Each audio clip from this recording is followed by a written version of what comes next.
play to save lives. Storytelling, the human experience, is one of the greatest shows of all time. There's change happening because of the show. I call this show a unicorn because I know how special and unique it is. The shooter so very crashed. The bomb inside the chest cavity. I was on edge. That beautiful moment of Bailey having to give birth. You can do this. The music event was so fantastic. Mary's Gray says, pick me, choose me, love me. Joe and Link finally coming together in the rainstorm. I love you, and I'm gonna love you forever. There's so many wonderful stories, so many characters. It feels like we are a family. Now we dance it out. If Adams goes, You all go? I can have all of you replaced. What about me? Can you replace me? She told me you were pregnant. what? Season 21 will not disappoint. You okay? There is something that I should talk to you about. Makeouts, breakups. Whatever this time. Things get a little bit messy. You need all hands on deck. What the hell happened? From the bridge, his cord snapped. There's a lot of trauma. You think you're God's gift to this hospital? You're just another doctor.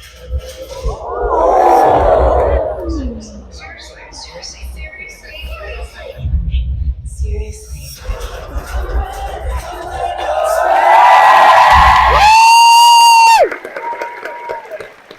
Today's moderator is Malcolm Medical. He's the senior writer at shondaland.com, the site covering all things in the Shondaverse. He's a longtime entertainment journalist, moderator, and red carpet host based in Los Angeles. His favorite Disney film is Inside Out. Welcome, Malcolm! Hi, everybody. We're going to get this thing kicked off. Welcome to the Grey's Anatomy 20th season celebration. We're so happy you're here to celebrate and honor this incredible show, which, as you know, is the longest running primetime medical drama in TV history. Sweet. Give it up for that. So why don't you join me in welcoming Chandra Wilson.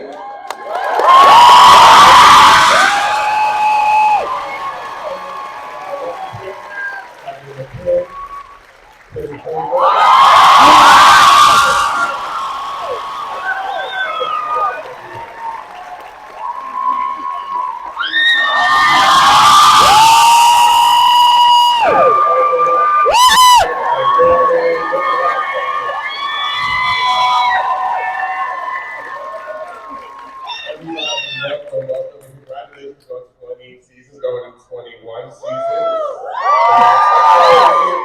I thought we could start by having a little bit of fun, jogging your memories, and testing your knowledge to see if you can remember your character's first ever big surgery or procedure. So I'm gonna give you time to chew on it, and we'll start with showrunner Meg Reyes. You've been on the show since season 2, and you're known as Megapedia for your encyclopedic knowledge series. What was the first surgery you oversaw as showrunner? A showrunner? First surgery I ever saw, oh wow. I've been in a lot of surgeries, but I sit in Video Village watching the surgery, and I watch our scrub nurse, Linda Klein, correct all these people hold the scalpel this way. I think one of the most memorable medical procedures that I was ever a part of was the tunnel collapse. In this season 11, with Kevin McKidd and Karen was there, and we were on location, and it was this huge setup, and I remember thinking, oh my gosh, my words caused this huge operation, and it was amazing. I think Kevin did a great job. Awesome. All right, let's get into it. Katarina, we're gonna start with you. Your first surgery or patient, do you remember? Well, when I first came onto the show, onto Grey's, I brought a patient with me because Amelia and this guy had hooked up in an airplane, and she was making out with him, and she like felt that he probably had a brain tumor. And so I brought him to Derek as a kid. Bonus points. Do you remember the name of the episode? Oh, Super Freak. All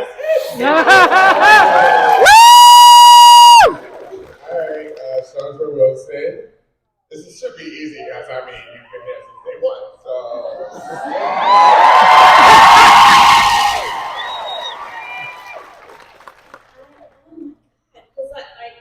Because in the pilot, I oversaw That's it. some Yeah, procedures, more. but I wasn't in when the O'Malley, messed up and burnt, but I fussed at him because it felt like I was in the next one. Oh my God. Actually, cool thing, what actually did happen during season 1 surgery wise is that we had to go over and watch procedures at hospitals, right? To get kind of acclimated to what the role that is to be a surgeon. And I got a chance to go and watch a 5-month-old baby who had a hole in her heart get that heart repaired. And so I thought that I'd be up in the gallery, looking down. No, I got to be on the floor, right there next to the, and I was like, Mama here. And I got to just stand there and watch this beautiful, sort of loveless procedure done in order to prepare this baby girl so she could go on and live a good life. And so I was good. I was like, yeah, that's my surgeon. That's amazing. I mean, definitely we want to talk about the ways that you all have impacted people's lives just by being a part of this series. I'm sure people all the time and tell you how you've impacted them, seeing things that you do on screen. If you have another story. How many nurses, doctors, med students in the room, just class? We do that all the time. Yeah. All right, let's do Kim Raderberg. Sandy Altman, do you remember your first patient in surgery? My first, I don't think it was a surgery. I think Owen brought me as a gift for Sandra. I remember it. For Christina. Trauma 1, right? Yeah, and I had like a cardiac massage. My hand was inside a patient's heart. Like you do as a cardiothoracic surgeon, which made me, I just remembered my real training that they send you in for a real surgery, and mine was not bloodless. Mine was a open heart surgery. This was for reals.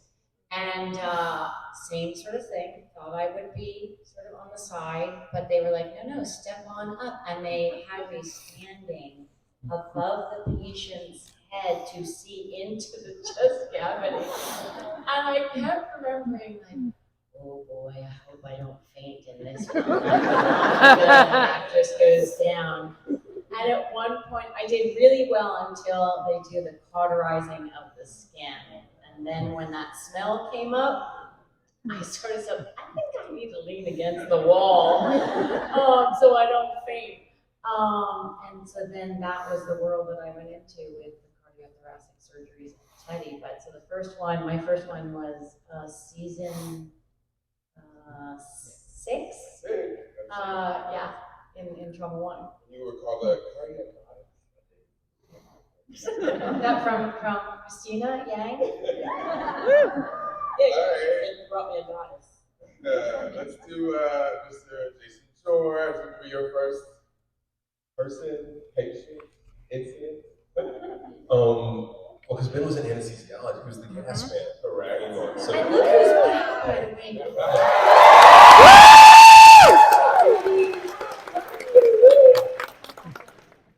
there's going to be a fire at the hospital, episode 1. Because I would, literally for the first couple of procedures that Ben was involved in, I got to just sit there and like literally do crossword puzzles. Like I wasn't doing anything. Linda's yelling at everybody else. So, like, if I do this and I'm just hanging out. But Political dialogue. I think it may have been when Ben cut the man open with the clipboard head. And one of the first ones that is technically was Ben was the lead surgeon on. Good time. All right, Mr. Kevin McKay. Oh, hi guys. I'd say my first one was kind of my first episode. I did kind of three big things, which was off screen. So my first surgery was off screen. It was I trached the guy with a ballpoint pen in the field. It was a Jim Pickens line as I fell out of the ambulance. So I'd say that's my first thing. And then very quickly in the next scene, I do surgery on myself, and I stitch up a big gash on my leg, and Christina's like, "Ooh, look at that!" Quickly followed by I remove an icicle from Christina Yang's heart. So that was the first episode of season 5. All right, Camilla Wellington, everybody say hi. Yeah, I don't want to follow Kevin on this, and then I did this other thing. I think that Jo got picked. She was intern and she got picked for an appendectomy. Is that right, Meg? Was that my first surgery? So I did a trainback procedure nicknamed by Christina. Got to turn a port cab into a tonectomy. What? Sure. Did they survive? Was I good? No, that's not true. Jo Wilson's not always good. Well, let's not talk about that. That's surgery. Okay, sure. I did that. All right, and lastly, we're gonna it saves the best for us, Mr. Jim Pickens.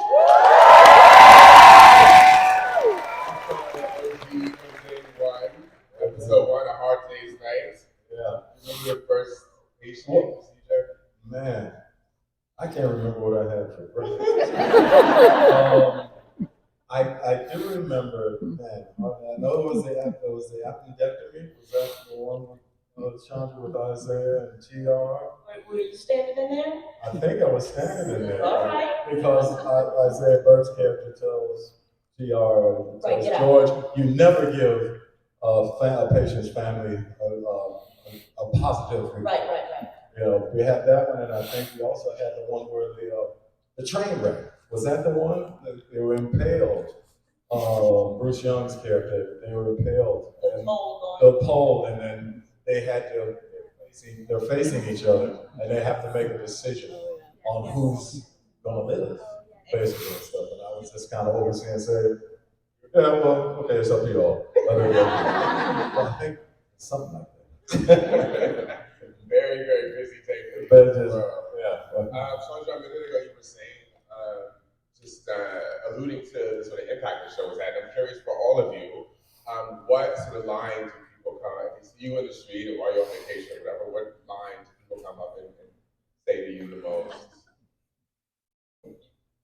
It's not a line for years, and it took 7 years of Station 19 for people to stop doing it. They would come up and say, you know you were wrong when you cut that baby out of that woman. You know you messed up. You know you messed up with that baby. And I would have to argue for Ben. I would fight for it because he was right. I'll fight any of you. I'll stand by Ben. Yeah, no, you're right, because it's more like what we did, right? It wasn't like what we said. Right. The one line I think that resonates, that really encapsulates the show is, it's a good day to save lives. And then bear attack. Did someone say bear attack? Yeah. Scream. I think one of the ones that people often talk about with Amelia is only freaking superheroes and Life Will Out. And I think those ones are particularly meaningful for me because I think they represent a lot of what we're doing on the show, which is kind of just showing resilience. You know what I mean? And I think for all of us who went through the pandemic and our industry's been through the strike, and that's like, rippled out through, so many industries in California. Like life's all the time, and we're constantly in a state of like deconstruction and reconstruction. And life will out is about like the tenacity of spirit that it's unstoppable. Like we're gonna keep finding a way, and that just being a human is superhero business. And so we show it in these like massive surgeries that are very dramatic. But like I think the reason so many of the audience members resonate with it is because they're on their own superhero journey, having these cataclysms and then rebuilding their lives over and over again. And so that is kind of one of the things that makes our show so relatable. Yeah, like rising to the occasion. Yes. Like everybody constantly has to rise to the occasion, whether Right. personal lives, whether, that's kind of what the show always does. It's about that resilience. And even literally as a show, you have to reinvent yourself. Pick me, Right. choose me, love me.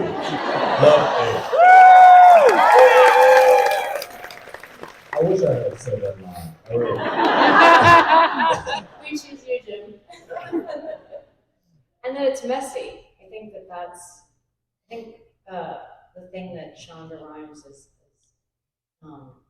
really sort of instilled in this show is the fact that we have our messy moments of really, really bad mistakes, and that there are the ways and the community and the family that we pick, as well as our other family, to help us find that pathway to a better day, to a hero moment. And that it's the journey of that, and it's the journey of making those bad mistakes and becoming a better human from those mistakes into our hero moments. And I think that's also, for me at least, what's so enjoyable about these characters is they're so layered, and they don't get it right all the time. And that's why I also love, like when we were watching the little clip at the beginning, that these moments of difficulty and how we get through them and who is with us in those hard times, that they're also there with us in our good times. And I think it's a really beautiful journey to tell, to be in, to reflect in, and also I think it's relatable. Absolutely. To that point, you've all been part of really meaningful storylines. Some of them resonate on a bunch of different levels. What would you say is the most resonant or most sort of important storyline that you've been a part of? I'll start with you, kind of the answer. Well, we had a standalone episode called Silent all these years that dealt with sexual assault and also Jo meeting her mother. And that storyline is probably, or episode is probably the one that most people talk to me about when I meet with them. And I know that we had a real world effect after that episode. I forget how much it went up. Do you remember the statistics for that? It was like 40, the calls to RAIN to report assault went up by like 40% within 48 hours of that episode. Specific, but I think it was in the 40s. So yeah, so that for sure, absolutely that episode for sure. That was a great, I mean, that episode, wasn't it? The whole crew, everybody, there was no. Yeah. The women, Yeah. all the women of the crew lined the whole way. Yeah, that's right. And I agree that episode, even though I wasn't in it at all, it was part of the episode. I got to be a little part of that episode. Yes, because you guys are having a conversation. It was so meaningful for me to be an on-screen dad explaining to his son what consent means. And that for me was like, that's some of the best of what Grey's Anatomy does, is you see these people having these messy lives and trying to stumble through the best they can, but every once in a while they get it right. And it's this kind of signal, yeah, we should be having that conversation with everybody who has a kid, especially if you have a son, you should be having that conversation with them at a certain age. We had to do it with the talk. The talk. Have the, Yeah. right? Yes. The talk. And Debbie Allen directed that episode. You Yeah, can see that. Shout out to Debbie Allen. Anyone else? Any other storylines that touched you personally, or had a big effects? I think for me, the through line of this character, these 20 seasons was his battle with alcoholism, right? And how he navigated that, how he had folks around him to help him through that. And it was personal for me. I watched my father battle that demon for many years, so there was an investment for me with it. And to this day, I still have people who come up to me and say, that storyline really connected with me. And because Katarina's character was a part of that as well. She was part of the journey. And I think that was really one that left an impact. I think it's amazing that we get to touch on such important subjects, and that our writers are just incredible at getting to bring up topics that really need to have a voice, but in a really creative and engaging way. I think for me, Meg and Julie Wong wrote the one that I got to my first directing episode on Grey's Training Day, which is about women's reproductive rights and many other things. But for me, that was just a huge episode to be able to voice. And Chandra Wilson and I got to work together, and Kate Walsh came back, but in terms of like directing and really getting to tell that story of the importance of women's reproductive rights was really special for me, and the episode was so incredibly written. So.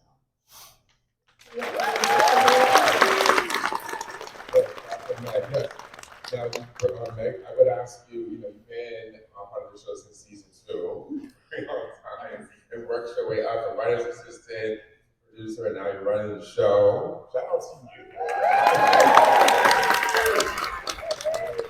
And the show's Grey's Anatomy still feels as fresh as it did from day one, right? So how do you all keep the storylines fresh, interesting, engaging, and keep the well not dry? How do you do that? Absolutely. Well, I think, part of it is that it has been going on for so long, so there's a deep well of history to draw from by knowing the characters so well, and by, I can think about if a situation, got brought to me, I can be in Owen's head and know how he'll address that situation. Same thing for any of these characters, because they've been playing them, but I've known them for 20 years, and so it's almost easier to keep it fresh because you just keep bringing new situations. And we've discovered that people continue to do things that get them hurt or injured in very innovative ways. And also, medicine has come a long way, even in 20 years. The way we treat disease, the way we treat injuries, and also the way doctors are trained has come so far. You won't see things that our doctors did in season 1 do in season 21, because there's been an evolution of how you teach and wellness and things like that, even the hours that we work. So Paper. yeah, we used to have paper charts, now we're on tablets. We used to have pagers, now it's done through phones. And so it as the world has evolved, our stories can evolve, and that's why it keeps it fresh. I think, it's so cool because there seems to be like a dialogue going on between the medicine and the show, and then the show and the medicine. As we were talking about before, medicine's changing, that changes our show, and then people see representation on our show that inspires them to, for example, go to medical school, and suddenly you have tons of women surgeons where we didn't before because we were watching Grey's Anatomy, and we're doing like an Alzheimer's trial and a Parkinson's trial, and all of that medicine has changed. And also the cultural conversation changes. So we brought in, we had the first non-binary doctor come in 2 seasons ago, and all of the kind of language around pronouns and gender, is part of the cultural conversation now. So we're in dialogue with what's happening in real time. And so I think the world keeps being relevant, and so the show keeps being relevant because I think our writers and showrunners are really responsive to the world. All right. little more fun. Grey's fans know lots and lots about your characters, but maybe they don't know you all personally as well. So I thought we could play superlatives, rapid fire. Best dressed. Best dressed. Who's the best dressed person in the cast? Jim Pickens. Who drinks the most coffee? Yeah. It's a draw between me and Kim. How many cups are we talking here? I bring people sometimes like double shots of coffee. I make in my trailer. I'm not gonna give away how many shots of coffee I have today, but haven't had enough this morning. Mine depends on whether I'm directing or when I'm just acting. That's the level of caffeine system.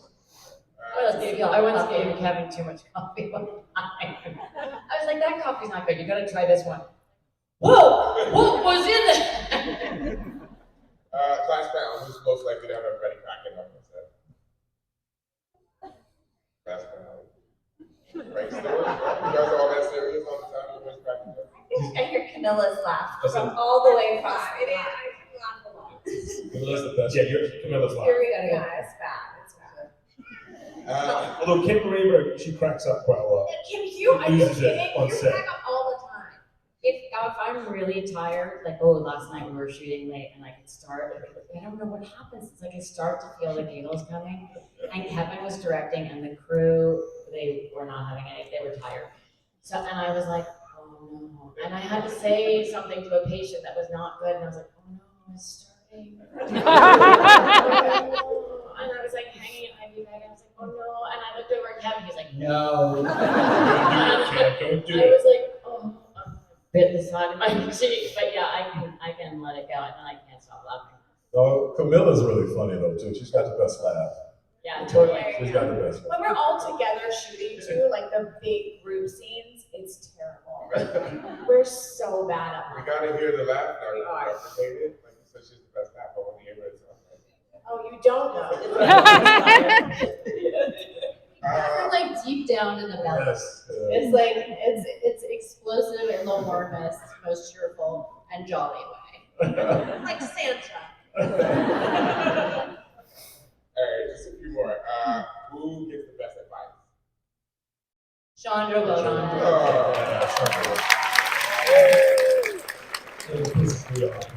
So annoying. Why are you so good advice?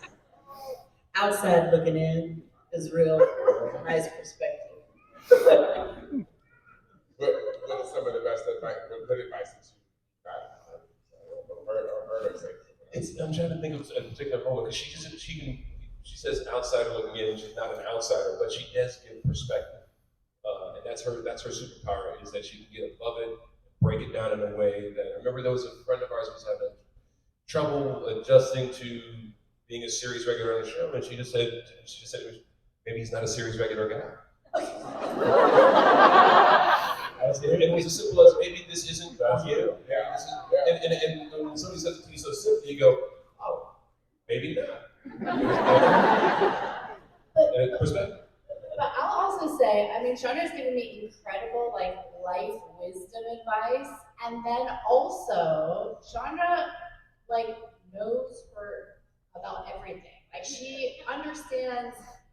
Like last year, we were all sitting in the chairs with all the interns, and she was giving us lessons on finance because she is like, you, especially young women, need to be in charge of your own finances. Do not outsource that to other people. You need to understand what's going on. And so really, truly, like, you know, some super matriarch, like, get your stuff together and figure out how to adult so you can be autonomous. You didn't let the actors know that. But what about us? I'll never forget, she gives the best hugs, and when I'm really stressed out, she'll say, it's all gonna be okay. It's up to the editors now. We've been going, It's the plane. What's that? Which one? Yeah. when makes the right back before she's like Meg. She's regular Meg.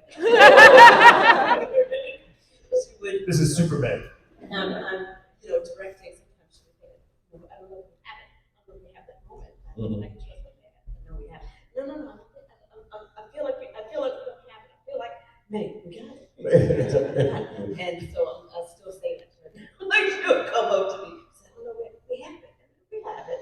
Sometimes I have to prove it to you. I have to show it to you. I have to give you the cut. But it's good. All right, a couple more. Who's most likely 5 other projects? They made me do the other job. That wasn't. Just all shows. Who's the best storyteller among you all? Who's the best stories? Jim will take you back in a second. Really? There was a time. When the world was young.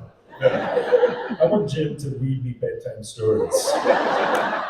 It's the voice, and it's also just the presence of the man. And you also forget that Jim has been there and done that in ways that you don't even understand. When Denzel Washington directed an episode, first off, at 5:30 a.m., suddenly all the women are wearing tight jeans and heels. Normally, we're lucky people show up in pajamas. And everybody comes in, and everybody's introducing themselves, everybody's on their best behavior and everything like that. Denzel's introducing himself to folks and that sort of thing, and he's being very gracious. Denzel, well, you know who you are. And then we look, and then Jim's coming through, and he's like, "Hi, how you doing? Pick." Not Pick, because Pickett, he nicknamed Checkmate, Pick. Denzel called Jim Pickens Pick. And then Jim goes, D. And this goes around, we're like, he's been there, done that. Oh, yeah. All the people. That's his only. Most movies ever too. Like doing who can play the xylophone or something crazy. Who's the most talented? I'll call my kid on that one. Yeah. I think. You and Chris kid. Carmack. Yeah, my kid. You and Chris. Yeah. And Yeah, Alexis and Floyd. Chris Carmack, yeah. And Alexis Floyd also has a bunch of different skills. Yeah. But you said also other things. Jim's a cowboy too. I mean, Right. that is incredible. So not just like doing other talents. You mean? Yeehaw. There you go. Last part, and we'll move on. But most athletic or fit? Probably Chris Carmack's pretty fit. Yeah, Chris is pretty fit. Chris is real fit.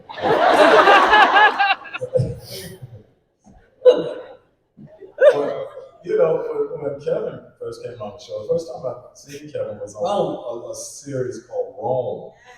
And he played a gladiator. And I was like, oh man, I was He was impressed. still walking like that. And he was still walking like a gladiator. He was pretty fit then too, yeah. That was fun. That was fast. Well, a couple of you have mentioned directing. We're going to segue away from Sopranos, as fun as that was. A couple of you have mentioned directing, and I know that Shondaland sets are sort of unique in the fact that they're welcoming to folks with families and children, and also give people opportunities to explore different skill sets and grow. So you all have been directing. Chandra's directed. Kevin is directed. Jen is directed. What's that been like for you directing the show that you're on?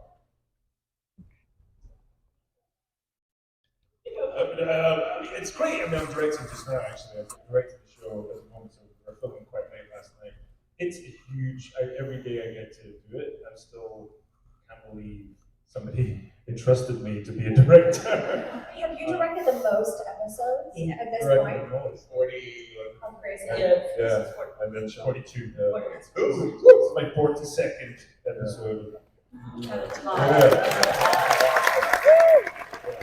John wasn't giving me a tie when I tied about porn last season. A commemoration tie, which was beautiful. But now, yes, I've done 42. I guess when we get to season 42, that'll be a lot of episodes. Get a suit then. How's directing been for you?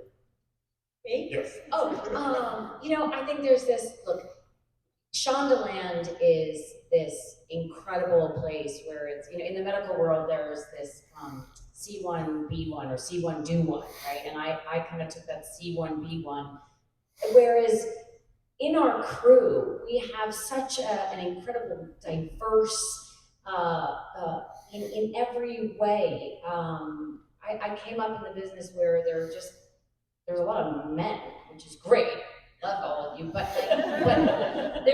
you didn't get to see a lot of women doing a lot of the jobs. And in Shondaland, there are just so many incredible people doing incredible things. And so I got to see that there's opportunity. And with opportunity, you need training so that when you're there, you can show up and be prepared. And first the cast was just so incredible. Kevin and Chandra and everyone who had directed before just really were so incredibly supportive, and everyone wanted me to just do my best, which is an incredible feeling. But I also got to see other women directing and other women editing and writing and show running. And so it even gave me sort of the idea that with representation there's possibility. And then Debbie Allen, they do not hand out directing jobs, even if you're in the cast at all. You really, really, really have to work hard. And I had done something beforehand, but still that was not hard to get a directing gig. And so I had to keep going like everyone else and asking for my opportunity. And there was kind of a couple, we'll see. And then I shadowed Debbie Allen, and it was like training for like the Russian ballet. It was like, you are to shadow, which is to be here but not be seen and not get in the way. So I literally shadowed behind her and squeezed behind the camera and everything, and just took in as much as possible.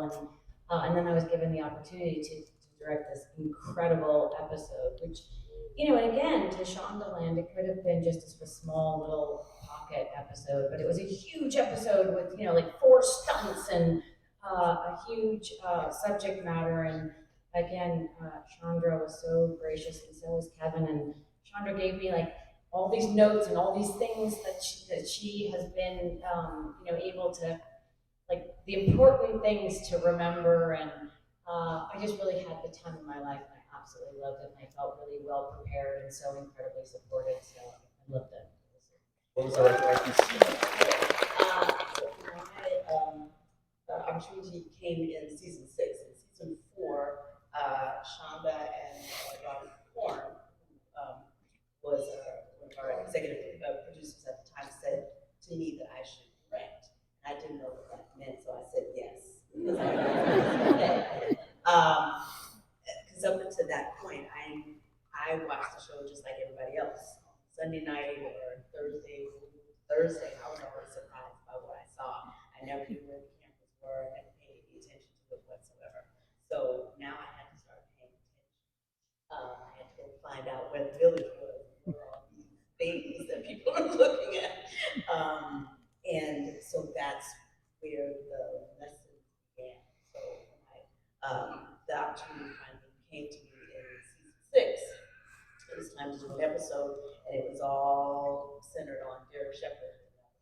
The first episode where Derek did the voiceover on the show. I was ready. I had prepared. The director of photography had given me a book, 5 C's cinematography, told me to learn that back and forth and so I was ready. And so I was ready, and I got on the floor, and I was shocked to see, I think you guys say the same thing, that there were no producers on the floor. Like, nobody was there. It was like, this is my first time somebody wanted to show up. I had things to do. I was like, oh my God, I'm really in charge of this thing. So everything literally went according to plan, according to everything that was prepped. It was great. The episode was good, and everything was fine. Yay, and he came and I was done. And then a couple months later, the producer came back and said, we need you to do another one. And this time I said, are you sure? And he said, yes. And I said, why? He said, because you're good at it.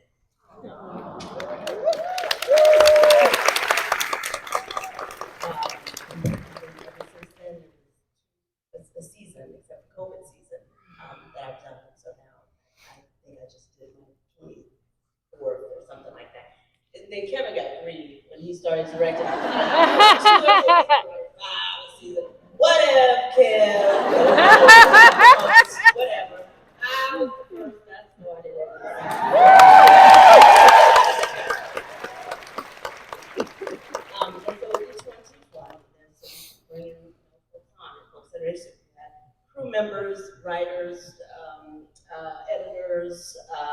script supervisor. They've all gotten a chance to come in and not only get it once, but actually become directors. And I had never heard of such a thing before until I was shown. And I gotta give you some extra flowers though, because that second episode you directed was our character's first kiss. Go direct that. And I didn't realize that you were directing it at that point. I didn't even I wasn't able to make a table read. So I came flying in, because I think I was in Hawaii, I was doing this other show. Came in and we're acting, and she's always on point, and always professional, and always prepared as an actor. So I think it was a regular day. And then she walked over and sat down at the monitor, and it took me a minute to realize, oh, you got two hats on today. And I realized how brilliantly she switched from one side to the other, and each was getting 100% its due. And that was the thing that was like, that takes a level of intelligence and talent that is impressive. So it inspired me at the time. So speaking of smooches, let's talk about love in their workplace. A couple of you here are in on-screen relationships that are truly inspirational for their ups and downs, highs and lows. And I'd just like if you talk a little bit about your on-screen boo. So we'll start with Bailey and Ben. Yeah, I think you guys are the longest.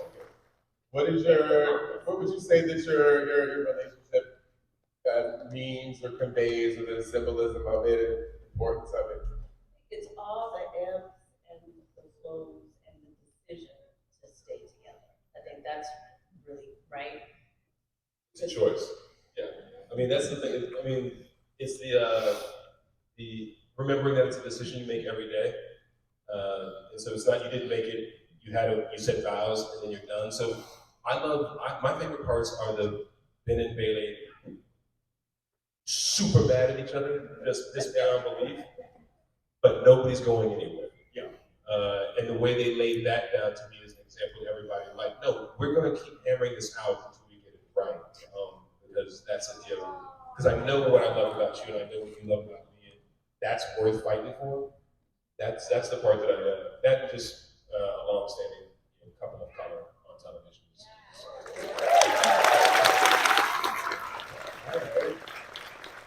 Owen and Teddy, just a little bit of chivalry right there. Take that really well. But like that's it right there. I mean, I don't even need to say anything. Like I've been like kind of shivering, and I just was like, if I keep shifting and maybe, and like Kevin picked that up. I mean, we are like on-screen husband. I feel so unbelievably safe, and there's just we worked so much together. Like when he picked up, he's like, "Are you cold?" I was like, "Oh yeah, I'm freezing. Thank you." So I mean, it's a joy to get to tell those stories, because we've had to go through some pretty intense relationship stuff, and so it's really nice when you have great, solid working foundation too. It feels like a safe place that we created, as actors and in that relationship. Teddy and Owen, they met, in combat and in war and in the military environment. And I think the theme of their relationship is that there's been trauma in their life, and they find in each other a place to heal and be there for each other and keep each other warm and safe. Aww. I see what you did there. I saw that. Straight like that. Joe and Lincoln. What is special about their relationship? Well, Joe got dumped via a letter,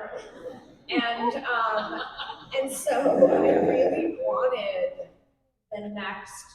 I knew she would take time to get into another relationship, and I think that the relationship she had been in before, her history, they've been very tumultuous and toxic. And when they said, we're pitching sort of like the link romance. First off, it's Chris Carmack. I'm like, I'm in, so for sure. But what I love is that they've known each other a long time and they have started as friends. And there's a lot of people who have met that way. I met my husband at waiting tables in Los Angeles. That's how they met. So I'm a little biased. I think it's adorable. And there's just a really beautiful, healthy, solid, delicious, romantic relationship there that I think Joe, we're talking about feeling safe and something. I think Joe feels safe for the first time, and I don't think she allowed herself to feel that way for a long time. And I don't think she felt like she deserved it. And so it's just very, very cool. I'm very Joe-like, very pro-Joe-like. I feel like Amelia is the boyfriend Easter Bunny. She's married to Owen, and she was like, Teddy, you have him. And then she was with Blake, and she was like, Joe, I have a boyfriend for you. I wait to see who Amelia breaks up with to know who we're gonna have. Yeah. But that's been kind of neat because we have these like massive relationships, but then we're still on the show. So we have to like recast those relationships. And I feel like with the Owen and Amelia relationship, we were like married for 6 seasons. Yeah, 5 or 6 seasons, yeah. And then we decided to move on. But it kind of became like the ideal divorced couple narrative where like we're family because but the questions have been answered. There's no more like question marks. So sometimes there's a person in your world. There's like will we, won't we, will we have, and now we're done. And so it allows like a kind of familial intimacy and familiarity. We've witnessed each other's lives. We've been through everything. We don't want that. So we can like actually hang and be like, family, in-laws. And so that's been really cool. And I think the comfort that we have together, it's like changed forms, but it's still, I love It's you. like a real deep friendship and knowledge of each other. Yeah. I think is a kind of inspiring thing for people that run through breakups or don't go through that. Yeah. And for them to show that and depict this really healthy relationship post a romantic relationship is a really inspiring thing. Yeah, that's really cool. And then Amelia was on to another hot, steamy relationship, and then career got in the way of that. And, so she's having a meandering journey through life. But I think right now her primary relationship, her big romance is with surgery and medicine. The cat. And Alan's a cat named Grandpa. And so but I do think that her through line is her like love affair with science and with neuroscience. And so I think I'm really kind of leaning into that in this moment. Weber and Comics. I'm the wrong person to ask. Let me see. Ellis dead. Loretta's dead. Catherine, cancer. Y'all trying to tell me something here? But they were long relationships. I guess there's something to be said about people of a certain age. Yeah, Meg and I talked about that, just showing the relationship of, hey, folks of a certain age can be sexy and have fun. Absolutely. So I'm still in the game, folks. We're still in the game. We'll get to that point, so again, you two have been here since day one.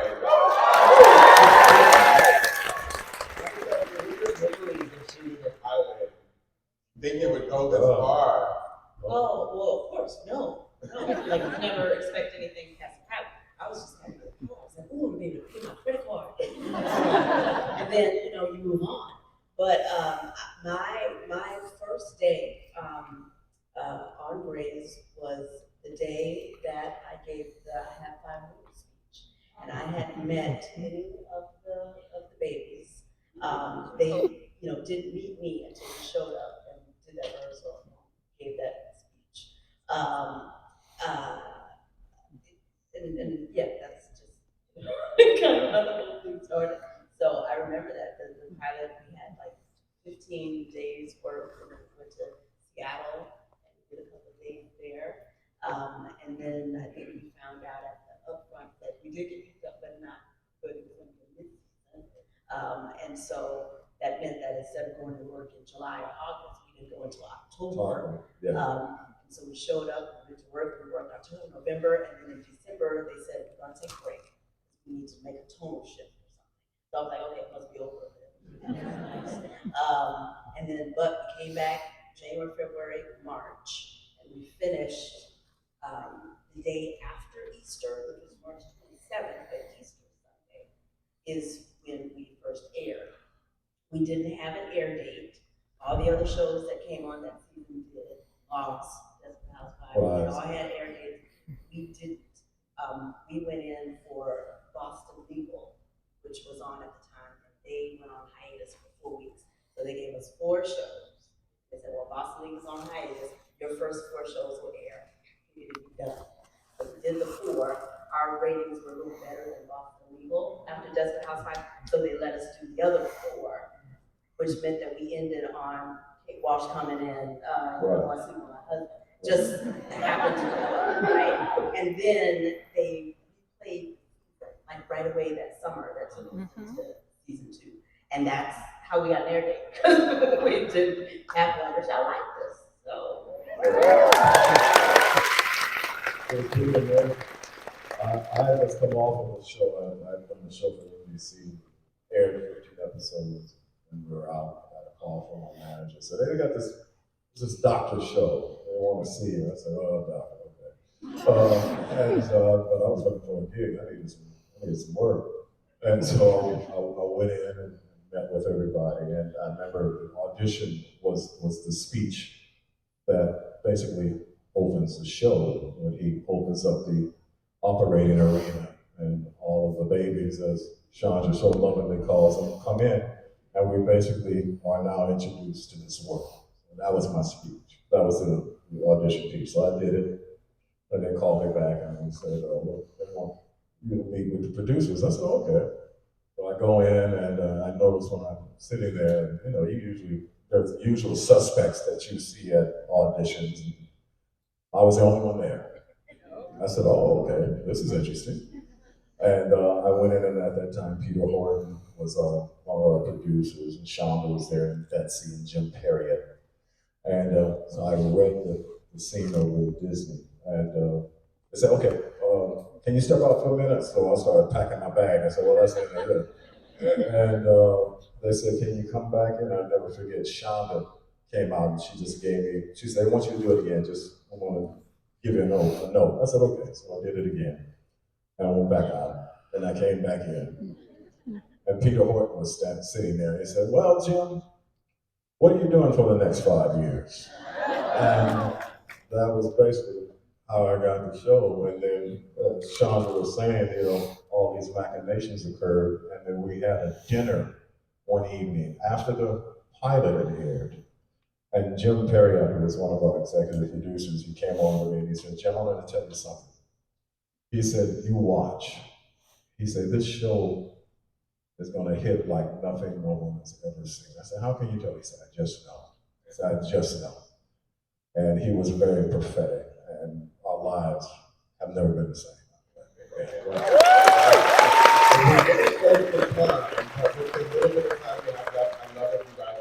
A little bit about what we can expect in season 21. There's so many interesting things to come. Meg, can you give us an insight?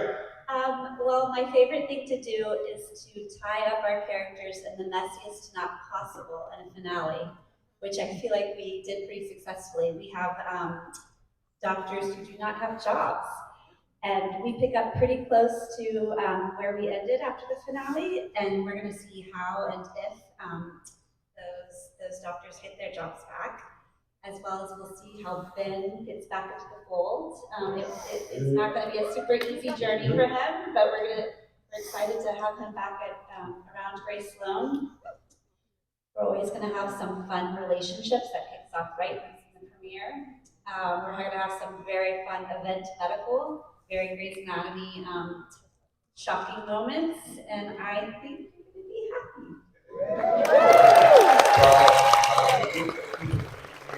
Remember to tune in to the season 21 premiere on Thursday, September 26th on ABC. Next day on Hulu, and while you're here, make sure to stop by the Hulu booth to take a photo for our photo op. But before we walk away, I heard somebody is a birthday boy.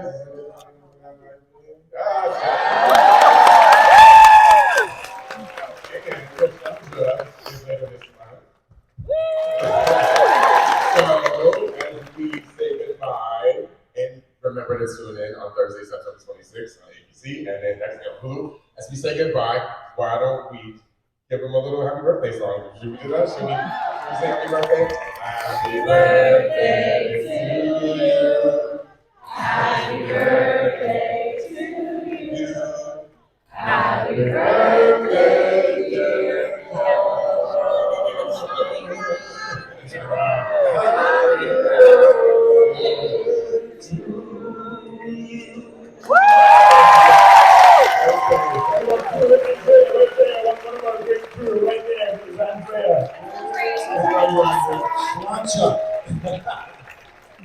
All right, thank you all for being here. Thursday, September 26th, ABC, next thing on Hulu.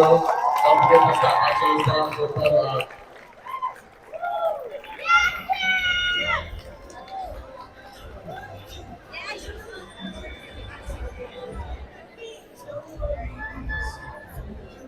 Thank you for joining us this session. Please exit to your right and have a magical day.